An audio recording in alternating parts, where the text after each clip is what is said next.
Greetings, everyone. I am Pete Pardo from Sea of Tranquility. Welcome to pick number 27 of my favorite 30 guitar players of all time. We're counting them down each and every day here this month in September 2024. Across all genres, any genre, right? We can pick from anywhere. Hard rock, metal, classic rock, fusion, prog, classical, jazz, fusion, blues. Doesn't matter. Any guitar player you like. Pick your favorite 30, rank them. We're picking our 3 favorite albums that we feel have the best guitar playing from that individual. And then the one song that has your favorite solo or your favorite riff, however you want to do it, right? That favorite guitar playing in that song, right? So today, for pick number 27, this is an American guitar player from New Jersey. First time I heard this guy, I was floored. I've loved him ever since.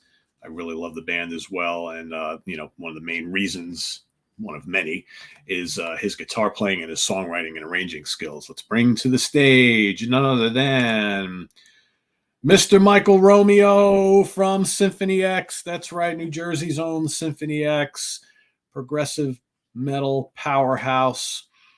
They debuted in the mid-90s. First time I heard their third album, that's the first album that I got from them, I was floored. Went back and scooped up the other 2 and have been on board the Symphony X train ever since. Seen them live many times. This guy has just, and he's, really the driving force behind the band. Pretty much writes all the songs, creates all the music. Great composer. Loves his classic prog and his classic metal. And Symphony X just kind of does this, blend of neoclassical metal and progressive rock and power metal and classic metal and film score music, and boom, there you got Symphony X. Of course, frontman was mentioned in last month's show. One of my favorite singers of all time, Mr. Russell Allen, also Symphony X. So, to me, 2 powerhouse individuals in this particular band. And let's move on to Michael Romeo's, my favorite albums featuring his guitar work. Well, I got to go all the way back to the first one that I ever heard, which is The Divine Wings of Tragedy. Their first album, that's mostly kind of by the numbers, although pretty good, neoclassical metal. Second album, first album with Russell Allen, things are finally starting to come into place a bit, but really it was with this, their third album, where everything fell into place. So many great songs on here. The classic Sea of Lies, Out of the Ashes, the soaring melodic, The Accolade, Crushing Pharaoh, The Crushing Eyes of Medusa, The Witching Hour. Of course, the big epic title track, The Divine Wings of Tragedy, all 20 minutes long. I remember the first time I heard that, I was kind of like, wow. Listen to what these guys are doing, man. Just so good. Because, at the time, when it comes to progressive metal, I was a huge Dream Theater fan at the time. And maybe a couple of other bands, Threshold and Van den Plas, and maybe a couple other bands I was listening to at the time. But then all of a sudden, these guys came in and they were kind of coming from a little bit different way, right? They had that neoclassical thing. And, Romeo's a big Kansas fan and classic prog fan, right? And they had some power metal elements, kind of a little bit different. Russell Allen's got this almost kind of like Ronnie James Dio thing going on, right? So, of course, they sounded totally different from Dream Theater or any of the other bands on the scene, which was really cool.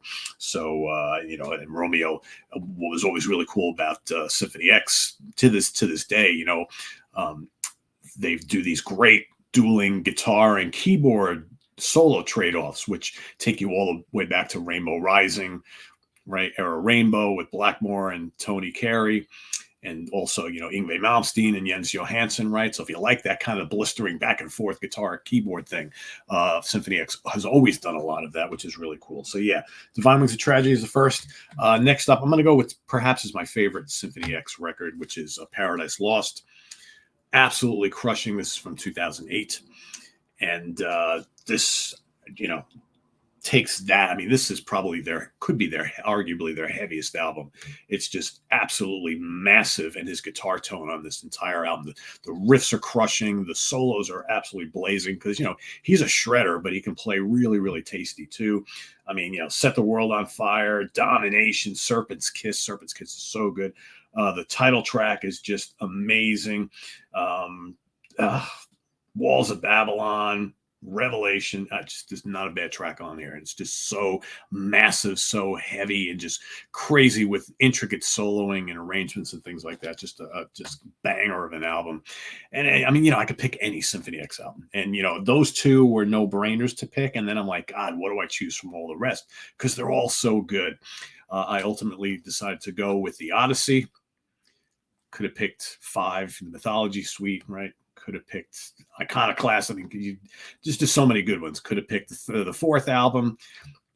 But here, we got Inferno's on here, Wicked, Accolade 2, which is absolutely gorgeous, so good. The Crushing King of Terrors, but it's all about the big, massive 24-minute title track, The Odyssey, which to me, you put the Divine Wings of Tragedy title track and the Odyssey title track there, you've got like about a 45-minute long, just killer album of 2 long, big, epic tracks, just absolutely amazing. And yeah, Romeo's just killing it on here. But again, the songwriting and the arranging, that's a big part of it. So good. And like I said, his solos are absolutely blazing. He is like one of those guys, and and I've interviewed him before. I've met Michael, and I always talk to him about it's like your playing seems so effortless, and I've seen him live so many times. And his response to me is always like, guitar playing isn't really that hard. And I'm like, dude, what you're doing is fucking hard for the rest of us, right? For the rest of us mortals. I mean, because he's just does these, everything, his picking technique is flawless, but his fingers are just flying across the fretboard, and everything just sounds so perfect. He's got great use of the whammy bar, but he uses it more to kind of extend notes and whatnot, not to do like these crazy dive bombs and things. And he does the great, hammer-ons and finger tapping and whatnot. But he's just, it just all seems so light and effortless, and that's the way it comes across. So as far as my favorite solo, this was just near impossible, because every solo of his is just absolutely incredible in its own right. And I don't know if there's, some guys have that signature solo, right? We know David Gilmour in Comfortably Numb, Pink Floyd. That's a signature solo. Right? There's plenty of guys who have that one that you always think of. It's like, that's the one. With Mike Romeo, there isn't that one signature solo, because so many of them are so impressive on so many levels. So I listened to a whole shitload of stuff back again, and I'm like, that's great. And that's great. That's great. I'm like, trying to pick a favorite here is just near impossible. This whole month is near impossible. Who am I kidding? So, but I ultimately decided to go to the first song off the Divine Wings of Tragedy, Of Sins and Shadows. Again, big, heavy, crushing song. And then he comes in and he's just doing all these kind of flurries of notes, whatever, and little light hits on the whammy bar, whatever. And then the keyboard solo comes in, and then, they go back and forth, and it's just like, and he just, but it's just really cool. And it just kind of floats and screams at the same time. It's just absolutely blazing, but it's the dexterity and the melodicness of the whole thing, which is just what boggles my mind. And I was like, you know what? That's got to be the one. But tomorrow I could change my mind. I could give you another one. So there's just so many great ones, and he's done some incredible soloing on his couple of solo albums as well. Just really difficult to pick because they're just all so good. But yeah, that's what I'm going to go with. Of Sins and Shadows. The riffing is great on that one too. So if we take riffs into account, that's just this big bulldozing song. It's just so good. So that's my pick. And as far as like the 3 favorite albums, again, we're going to go with Divine Wings of Tragedy. We're going to go with Paradise Lost and The Odyssey, all from Mr. Michael Romeo. There he is playing his signature guitar there. Yeah, such an amazing player. Really, really humble, nice guy too.